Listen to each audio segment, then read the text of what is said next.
Dr. Mike Ryan and Dr. Maria Van Kerkhove.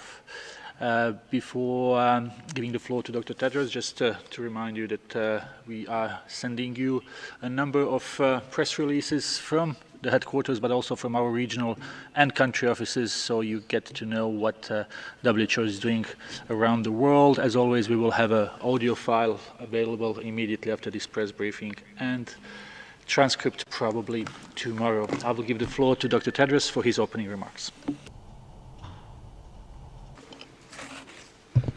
Thank you, Tariq. Good morning, good afternoon, and good evening. Some countries and communities have now endured several weeks of social and economic restrictions. Some countries are considering when they can lift these restrictions. Others are considering whether and when to introduce them. In both cases, these decisions must be based first and foremost on protecting human health and guided by what we know about the virus and how it behaves. Since the beginning, this has been an area of intense focus for WHO. As we have said many times before, this is a new virus and the first pandemic caused by a coronavirus. We are all learning all the time and adjusting our strategy based on the latest available evidence. We can only say what we know, and we can only act on what we know. Evidence from several countries is giving us a clearer picture about this virus, how it behaves, how to stop it, and how to treat it. We know that COVID-19 spreads fast, and we know that it's deadly, 10 times deadlier than the 2009 flu pandemic. We know that the virus can spread more easily in crowded environments like nursing homes. We know that early case finding, testing, isolating, caring for every case, and tracing every contact is essential for stopping transmission. We know that in some countries, cases are doubling every 3 to 4 days. However, while COVID-19 accelerates very fast, it decelerates much more slowly. In other words, the way down is much slower than the way up. That means control measures must be lifted slowly and with control. It cannot happen all at once. Control measures can only be lifted if the right public health measures are in place, including significant capacity for contact tracing. But while some countries are considering how to ease restrictions, others are considering whether to introduce them, especially many low and middle income countries in Africa, Asia, and Latin America. In countries with large poor populations, the stay-at-home orders and other restrictions used in some high-income countries may not be practical. Many poor people, migrants, and refugees are already living in overcrowded conditions with few resources and little access to health care. How do you survive a lockdown when you depend on your daily labor to eat? News reports from around the world describe how many people are in danger of being left without access to food. Meanwhile, schools have closed for an estimated 1.4 billion children.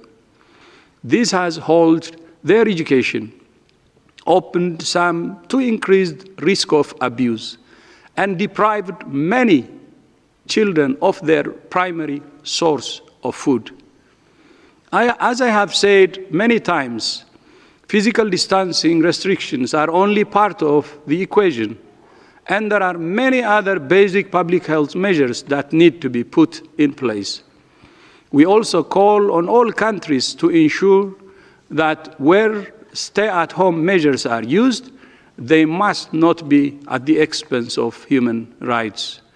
Each government must assess their situation while protecting all their citizens, and especially the most vulnerable. To support countries in making these decisions, WHO will tomorrow be publishing its updated strategic advice. The new strategy summarizes what we have learned and charts the way forward. It includes 6 criteria for countries as they consider lifting restrictions. First, that transmission is controlled. Second, that health system capacities are in place to detect, test, isolate, and treat every case and trace every contact. Third, that outbreak risks are minimized in special settings like health facilities and nursing homes. Fourth, that preventive measures are in place in workplaces, schools, and other places where it's essential for people to go. Fifth, that importation risks can be managed. And sixth, that communities are fully educated, engaged, and empowered to adjust to the new norm. Every country should be implementing a comprehensive set of measures to slow down transmission and save lives, with the aim of reaching a steady state of low level or no transmission. Countries must balance between measures that address the mortality caused by COVID-19 and from other diseases due to overwhelmed health systems, as well as the social economic impacts. As the pandemic has spread, its public health and socio-economic impacts have been profound and have disproportionately affected the vulnerable. Many populations have already experienced a lack of access to routine, essential health services. Our global connectedness means the risk of reintroduction and resurgence of the disease will continue. Ultimately, the development and delivery of a safe and effective vaccine will be needed to fully interrupt transmission. Finally, I would like to thank the United Kingdom for its generous contribution of £200,000 to the global response to COVID-19. And I would appreciate also the Prime Minister for his leadership and generosity. We greatly appreciate this demonstration of global solidarity. In an editorial last week, development ministers from the UK, Denmark, Iceland, Finland, Germany, Norway, and Sweden, calling on all countries to join this common endeavor. They said that tackling this disease together is our only option. I couldn't agree more. The way forward is solidarity. The rule of the game is solidarity. Solidarity at the national level and solidarity at the global level. I thank you. Thank you very much, Dr. Tedros, for these opening remarks. We will open the floor to questions. We will ask journalists to be short and ask only one question, so we try to get as many as possible. And we will start, if possible, with Jamil. And we just need a second to get our lines on. Jamil, can you hear us now? Yes, can you hear me? Yes, now it's okay. Jamil, please go ahead. Thank you, sir. This is Jamil Shader from UOL, Brazil. Dr. Tedros, what is your position, and especially in this new strategy by WHO regarding chloroquine? What is the evaluation WHO has on this medicament? Is it supposed to be used? Is it not supposed to be used? Do you recommend? Do you not recommend? Where are we in this issue? Thank you so much. Yeah, thank you. Thank you so much. Before I pass this to Mike, I would like to say a few words.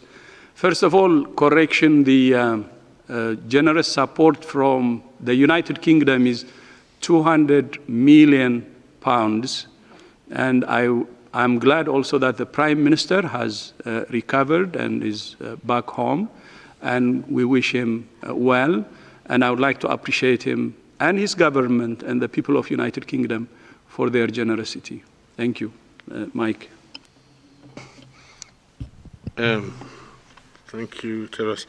The question was regarding the chloroquine. Yes, indeed. Sorry about that.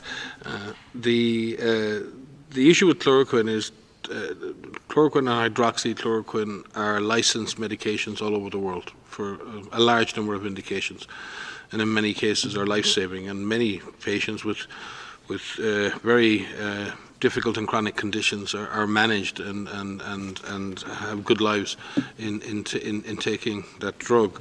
The some initial indications that the drug may have some use in the treatment of coronavirus, of infections, and specifically COVID-19.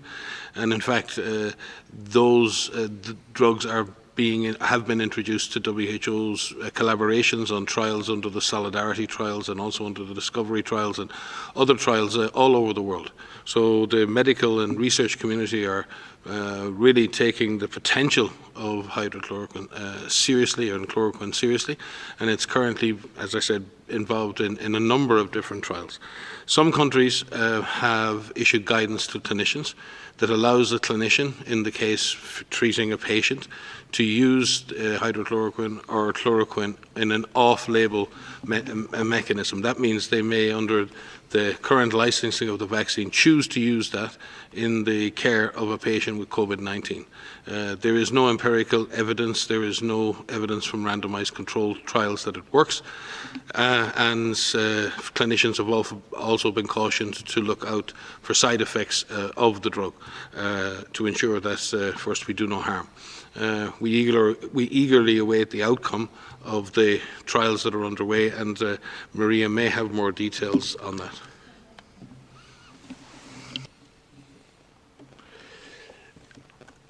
Okay, thank you very much. Thank you very much. So we will go to India today. It's Amit Kumar, if I'm not mistaken. Ankit.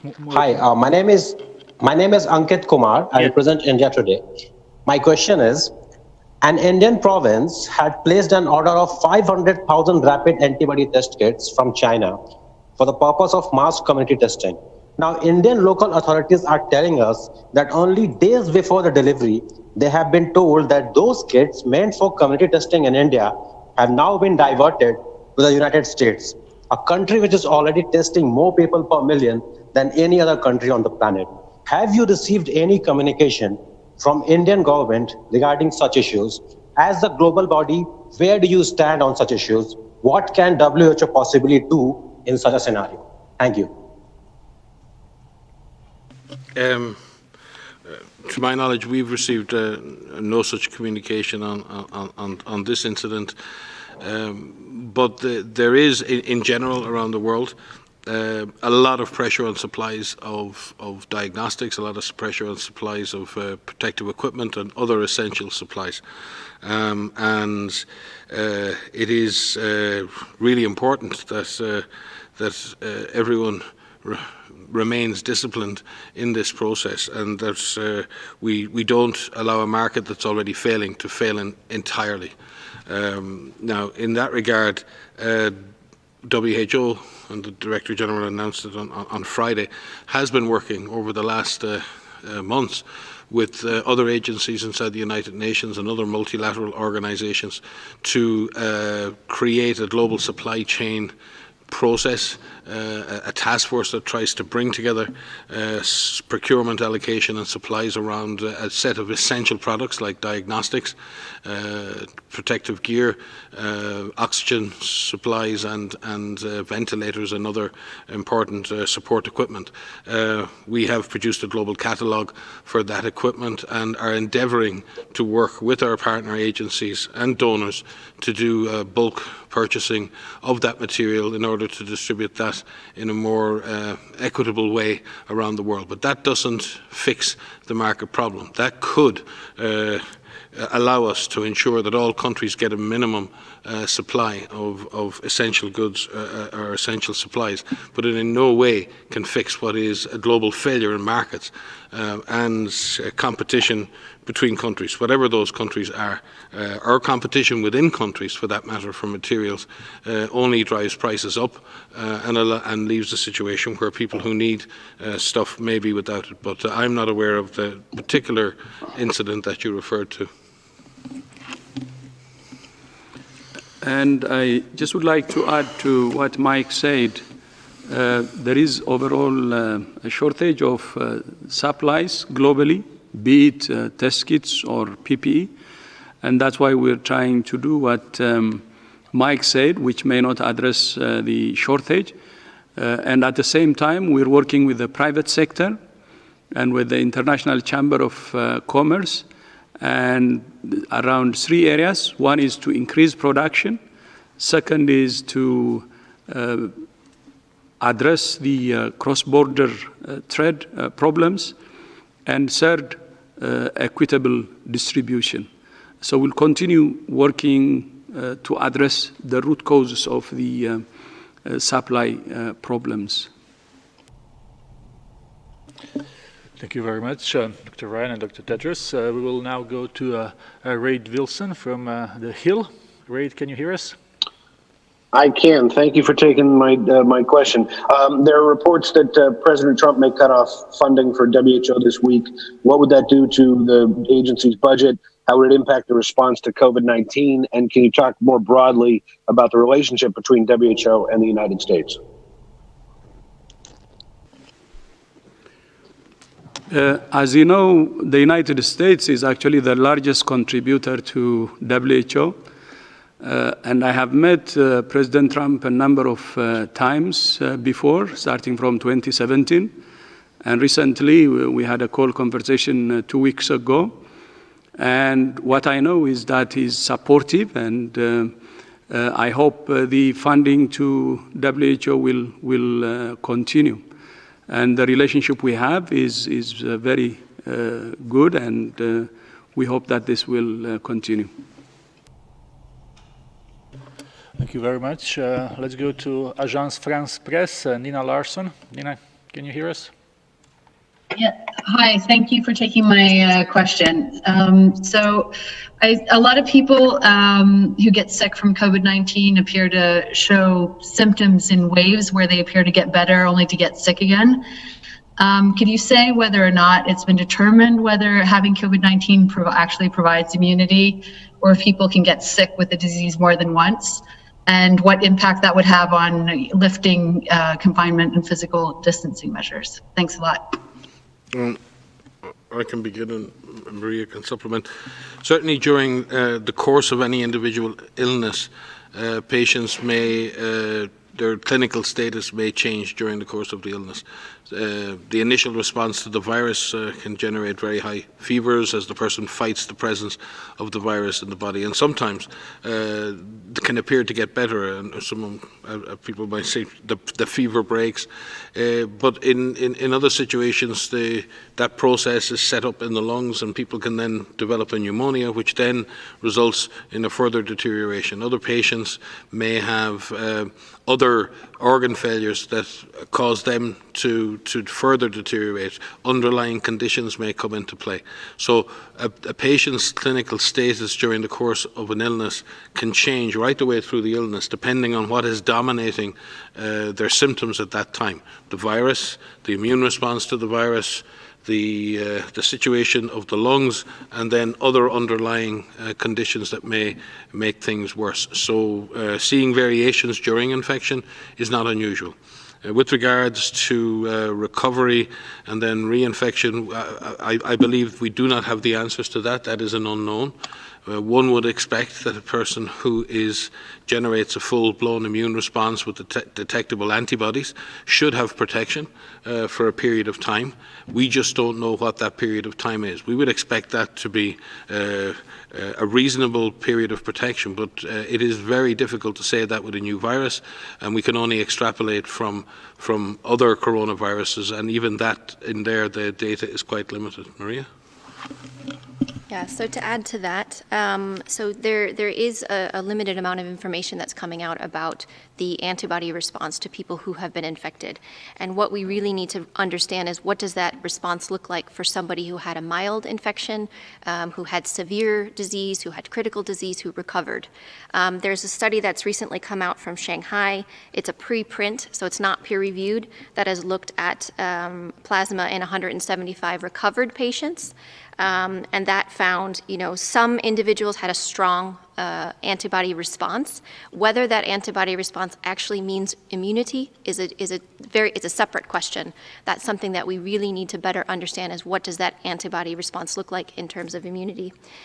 In that same study, they found some patients who had no detectable antibody response, and they found some individuals who had a very high response. So right now, the information is mixed. We need much more information from recovered patients. There's more than 300,000 people globally who have recovered, and we really need to better understand what that antibody response is.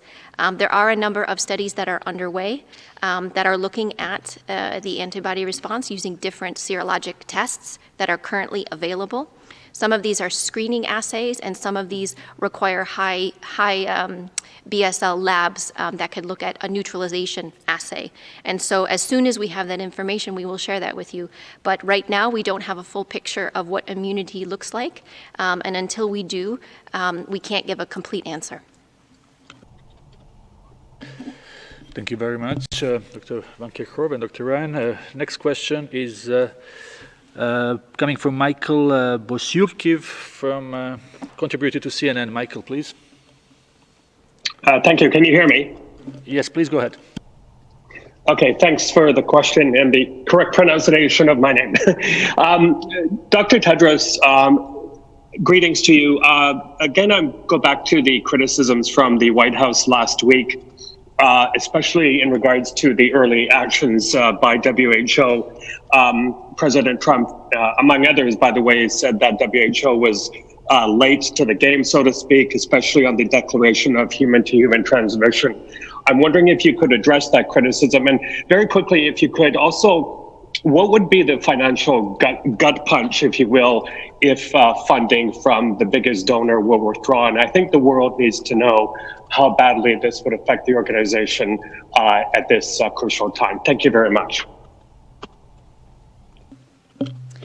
So thank you for that question. I will start, and perhaps Dr. Tedros and Mike want to supplement with this. So with regards to the human-to-human transmission question, so right from the start, from the first notification that we received on the 31st of December, given that this was a cluster of pneumonia, I'm a MERS specialist, so my background is in coronaviruses and in influenza. So immediately thought, given that it's a respiratory pathogen, that of course there may be human-to-human transmission. So initially, when we started to put together our technical guidance for our member states, we put guidance that focused on how this virus could be transmitted. And what we focused on was droplet and contact transmission, which is how respiratory pathogens are spread. We also, within our infection prevention and control guidance, put out a special provision for healthcare workers who are focused on conducting aerosol generating procedures, in which we put in place recommendations for airborne transmission. That guidance is still in effect. The guidance that we put up was on the 10th of January. It was the 10th and the 11th of January, because there were 5 or 6 technical guidance materials that were actually put up on the web, which were open to everyone. We also shared this guidance package, which included surveillance guidance on how to find cases, laboratory guidance on how to detect cases, infection prevention and control, how to prevent infections, particularly in healthcare settings, because given our past experience with MERS and with SARS, we immediately thought that you could have transmission in healthcare facilities, you could have amplification events in healthcare facilities, and potential super spreading events. I did a press briefing on January 14th where I mentioned this. And in fact, that got quite a few headlines, because I think saying that we may have super spreading events is something that we worry about as an organization, and we want to do everything that we can to prevent that from happening. We also put out a readiness checklist at the time for countries to say, how are we prepared to deal with a pathogen, a respiratory pathogen, and what systems do we need to put in place? And we lastly put out a disease commodity package, which listed all of the materials that one may need to detect cases, to care for cases, given that we didn't have a treatment, we still don't yet, but to put out how can we symptomatically treat individuals. And so very early on, suspected that there would be human-to-human transmission because it's a respiratory pathogen.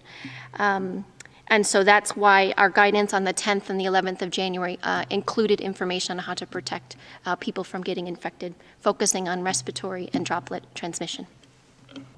And I just may add, in terms of official information to our member states, on January the 5th, WHO published an alert to all our member states on the epidemic platform that we have, and on the same day published public information on that on January the 5th. And very prudently on January the 7th, CDC established its incident management system in response to that, and subsequently put out a health advisory, I think, to all frontline public health and health staff in the US, which again, like Maria said, detailed the procedures for investigating cases, including droplet spread precautions and the mechanisms for investigating and asking all physicians and frontline public health workers to report any cases meeting the preliminary case definition. So from that perspective, the information was shared, and very appropriate actions were taken in the United States in response to that alert.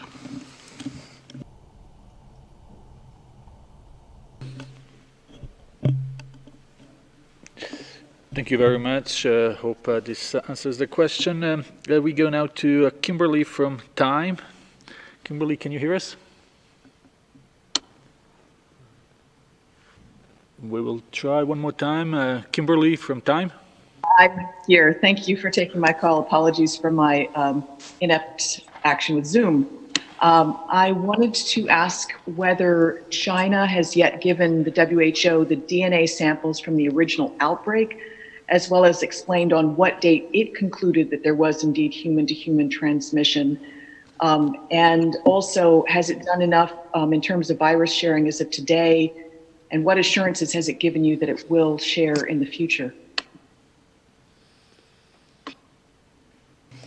I can start. And so I believe, I have to go back at the timeline, but I believe there were some suggestions of human-to-human transmission in mid-January. And with regards to virus sharing, I know your question was about China, but in terms of the development of diagnostics, the development of therapeutics and vaccines, it's really imperative that viruses are shared by all countries that have access to these samples. And given the fact that it has transmitted to a number of countries, we support the sharing of these samples to other labs so that those diagnostics, those vaccines, those therapeutics can be developed. The sequence itself of the virus was shared on the 12th, if I remember correctly. And because that happened, we had PCR assays that were rapidly developed and shared globally. I believe we posted the first PCR assay on our website on the 14th of January. And so because of that, a lot of labs were able to develop PCR assays, and so detection globally could happen very, very quickly. Thank you very much. Next question is Peng Hui, People's Daily. Can you hear us? Yes, can you hear me? Yes, please go ahead. Oh, thank you for taking my question. There is a positive signal about Europe, the DG said last week. So how do you assess the current situation in Europe? Do you expect the turning point coming in 1 or 2 weeks for most European countries? Obviously, we all dearly hope that is the case, and we've certainly seen a stabilization in a number of countries in the direction of travel of the epidemic curve, and the intensity of increase has stabilized. And some countries have actually begun to see a pretty consistent drop, first in the number of of hospital admissions, but then we should start to see that follow through. Deaths take a little bit longer to drop because many people are in hospital already, and some unfortunately may die.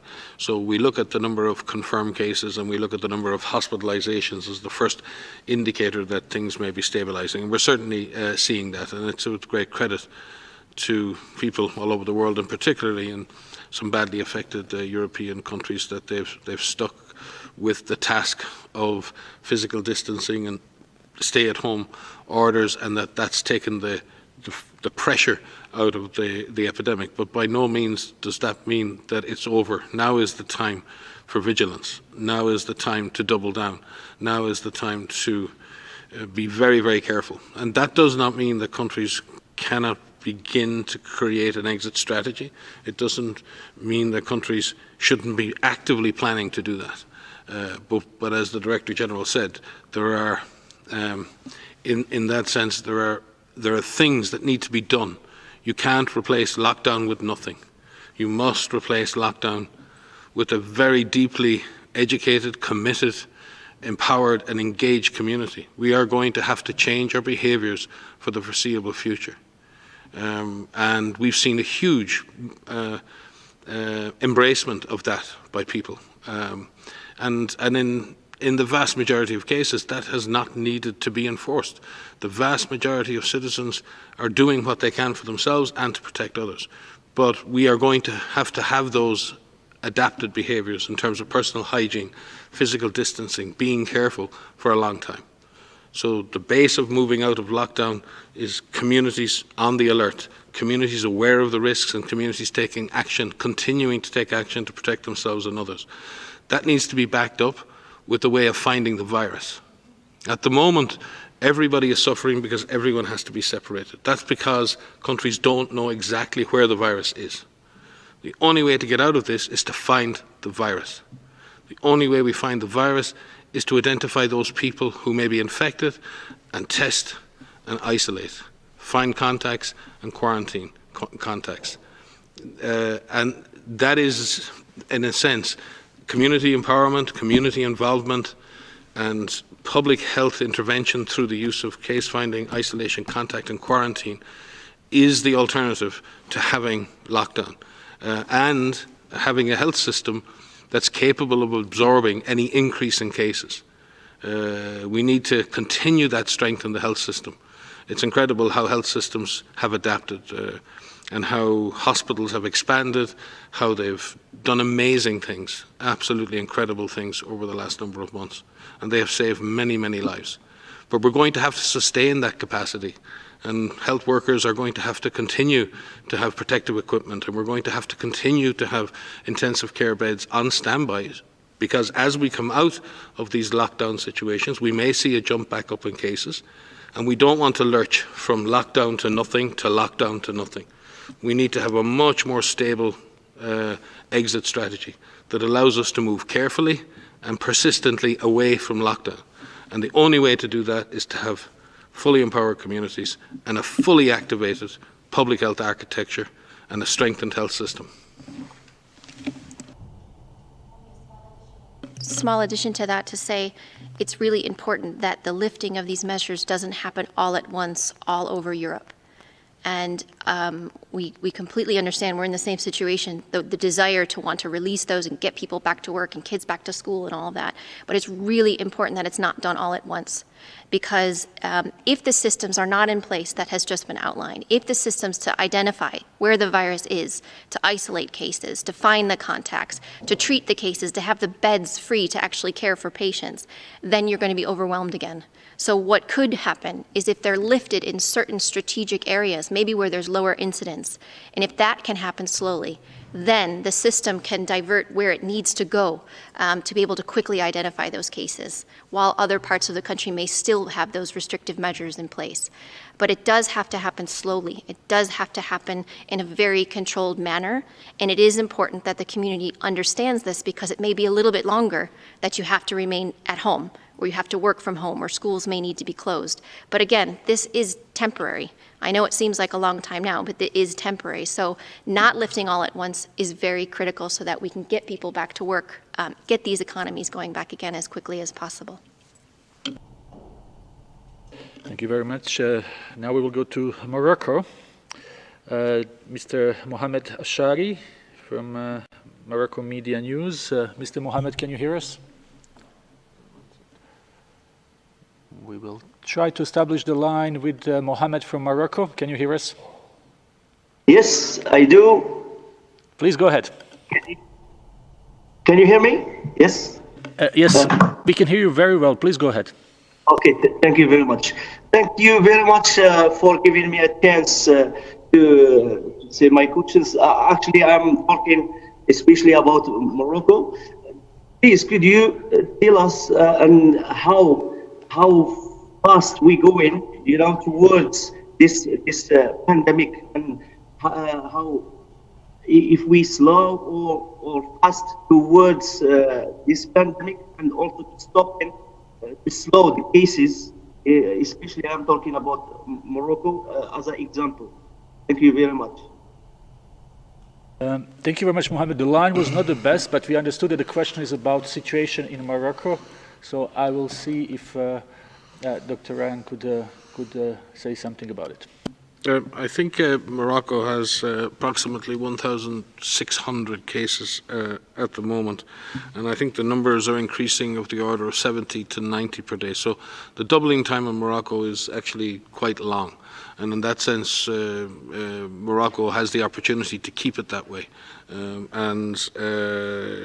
have been 76 deaths, unfortunately. So mortality is reasonably low. The epidemic curve is relatively flat, but that can change at any time. We've seen this in country after country. Countries go along with a small number of cases, and then it reaches a certain point and that curve takes off.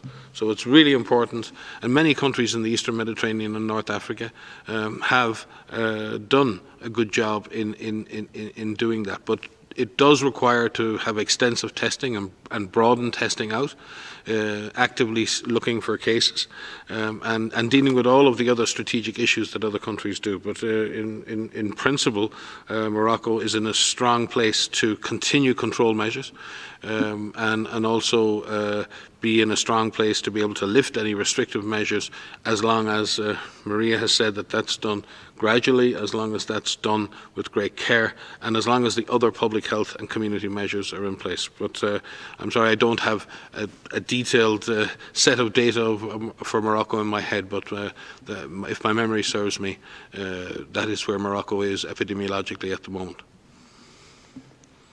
Thank you very much. Hope this answers the question from Morocco.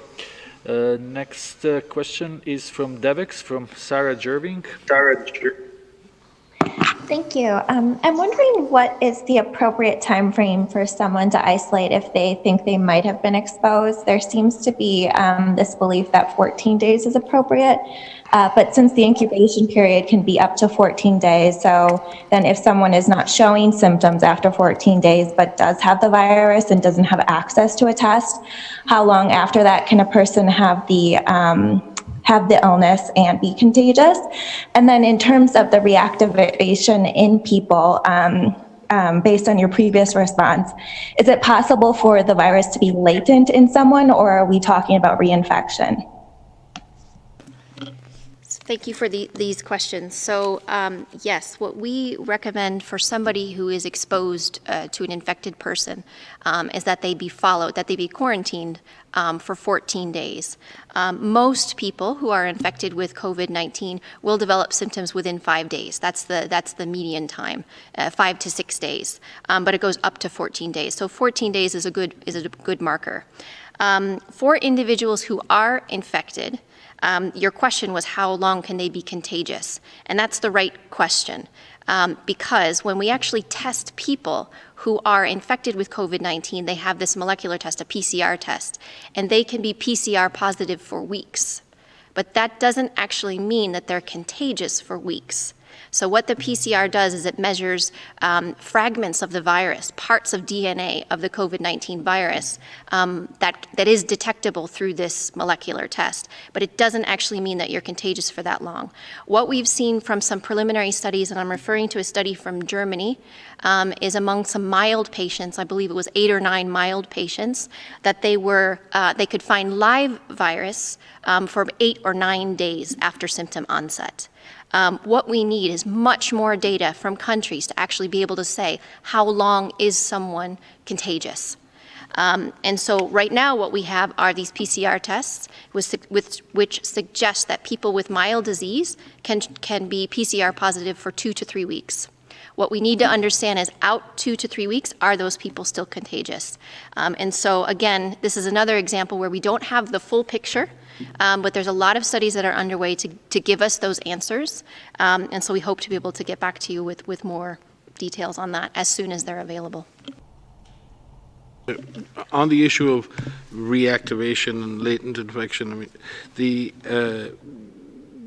there are many situations, particularly in viral infection, where someone doesn't clear the virus entirely from their system. It can happen in the case of immunocompromised people who are sick for other reasons, and then the virus can come back and attack the person again, and that's sort of seen as reactivation. It's not that it's usually that the virus was never properly cleared. There are other situations where someone clears the virus but develops a secondary infection, a secondary bacterial infection, often in influenza, for example. It's not the influenza infection that causes the problem. It's very often the secondary bacterial pneumonia. The damage to the lungs and the inflammation creates unfortunately an opportunity for bacteria that are normally non-pathogenic, they're all over the place, but can actually exploit the fact that the lungs are weakened. And you end up then with a very high fever again and very sick, but you're actually not sick with the virus, now you're sick with the bacterial infection. So there are many reasons why we might see reactivation of infection, either with the same infection or with another infectious agent. The issue of long-term, I think, transmission has been dealt with by Maria. There will always in health be exceptions. There will always be individuals who may transmit for longer. There may be individuals whose incubation period may be for longer. It may happen. There are outliers in every walk of life. We all know people who are given a year to live because of a cancer diagnosis and they live for 10 years. That doesn't mean that everyone with that diagnosis lived for 10 years. It means one person has lived for very much longer, but on average, this is how long people survive. And I think we need to look at that. These are averages, and then we look at the range around the average, and we try to explain that this is likely where the longest or the shortest incubation periods are in reality. But there will always be a chance of an outlier. And I always say we need to study the outliers.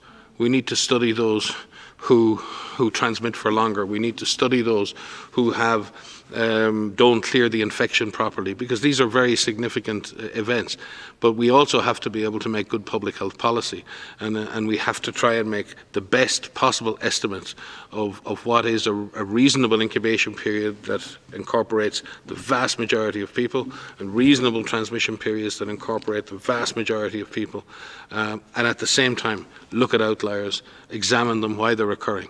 And that is the work of science, and in the end, you've got to translate science into policy. You've got to translate all of that data into a rational policy that can be implemented for public good. Our policy actually is, it may be helpful. And this is based on the science that we have. So what the Wto recommendations are is for someone who tests positive for COVID-19 with a PCR test, what we recommend is to be released from either hospital or from home isolation is that their symptoms resolve and they have 2 negative PCR tests 24 hours apart. Now, we realize that that may be difficult in many situations where lab testing may be challenged for one reason or another. So in situations where tests are not available, if you have someone that's home that's a suspect case, that's a probable case and couldn't get tested, what we recommend right now is that those individuals are in home isolation if they can't be isolated in a medical facility until their symptoms resolve, plus an additional 14 days. Now, what we're trying to do right now is look at that 14-day extra period to see if that's something that can be reduced based on available data. Thank you very much. We have time for maybe another one or two questions. So let's go to Guatemala now, to Grecia Ortiz from Diario La Hora. Grecia, can you hear us? Yes, this is a question for Dr. Tedros. Many countries make the use of masks mandatory, including Guatemala. But what other measures must accompany their use, and what are the measures that you, as the WHO, consider vital or important?